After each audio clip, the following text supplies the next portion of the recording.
शरणागतं दीनार्तं परित्राणपरायणि सर्वस्यार्तिहरदेवी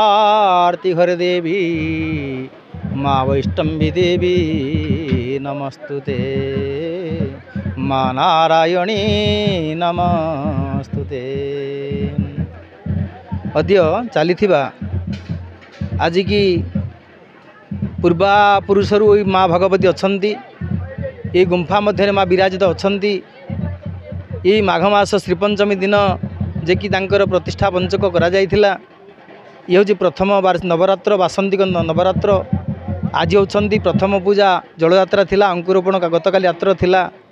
आजिर जलयात्रा परे शैलपुत्री पूजा अर्चना कराजिवो एवं यज्ञ कराजिवो चंडी पाठ कराजिवो ए भगवतीर स्तोत्र पाठ कराजिवो।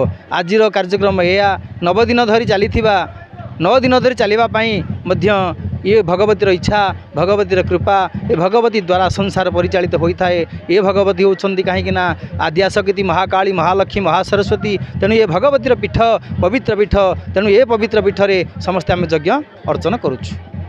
अस्तुभ्यं सर्वशक्ति प्रदात्मकं बिभ्राणामुदय शैव माँ वैष्णवी देवी नमस्तुते।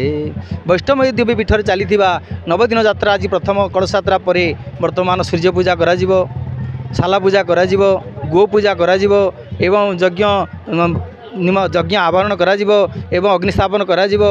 यज्ञ सारी चंडी पाठ करी बर्तमान आज शैलपुत्री काली बर्तमान घंटचारिणी तृतीय वर्तमान स्कंदमातो ये 9 दिन भर्ती पूजा अर्चना कराजिवो। भगवती जे कि माँ वैष्णवी देवी तांकर कृपारू ये संसार चली ये भगवती कृपा ये वैष्णवी देवी कृपा द्वारा समस्ते आम शांति लाभ करिबा। ये विश्व शांति महायज्ञ द्वारा संसार शांति हुए एवं कृपा मिले। ये जो विश्वर कल्याण निमित्त बर्तमान नवरात्र करा जाउछंती। 9 दिन कार्यक्रम वर्तमान 9 दिन धरी चंडी आपनकर परिचय। मु नवकिशोर दास कमिटी मेंबर जय माँ वैष्णो देवी। आज हूँ माँ बसंत पंचमी प्रतिष्ठा उत्सव पर आज हूँ बासंतीय दुर्गा पूजा नवरात्रि। आज 6 तारीख पर्यंत 9 दिन धरी माँ नवरात्रि पूजा चालू रोचे। आज कलश यात्रा एवं काली ठारू अंकुरारोपण आरंभ हो। 6 तारीख दिन आम पूर्णाहुति एवं अन्नप्रसाद सेवन व्यवस्था करा जायछि।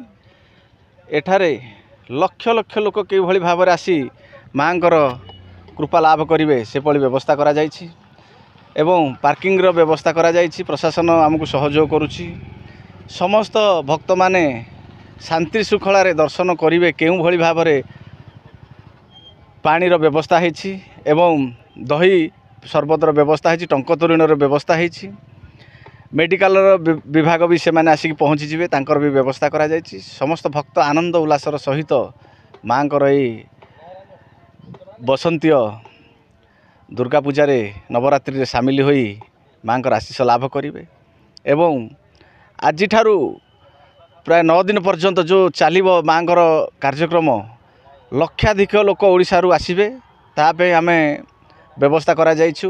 खरा को दृष्टि रखी आमे 4-5 जगार लोक मानकर रहणी स्थल व्यवस्था करिछु। से माने केमती आराम रे माँ दर्शन करी एठू शांतिर सहित जिबे से व्यवस्था भी करा जाइछि। शरत ऋतु रे आज ठारू आरंभ होई रामनवमी पर्यंत चलिबो 6 तारीख पर्यंत चलिबो।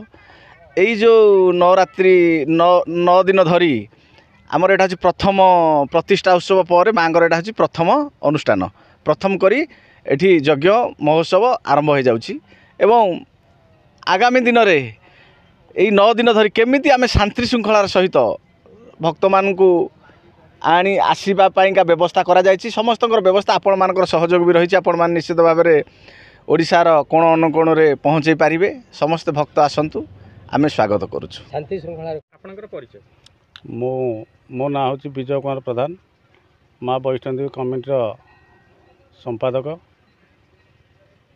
कौन कहबे आमर बर्तमान ये जो अंचल अच्छी आम अंचलवासी साहाय्य सहयोग बर्तमान ये यात्राटी बर्तमान होती समस्ते आमर अंचलवासी समस्ते 100 माने साहाय्य सहयोग करछन्ती एवं आमर कमिटी मेंबर जो अच्छा कमिटी मेंबर समस्ते साहाय्य सहयोग करछन्ती।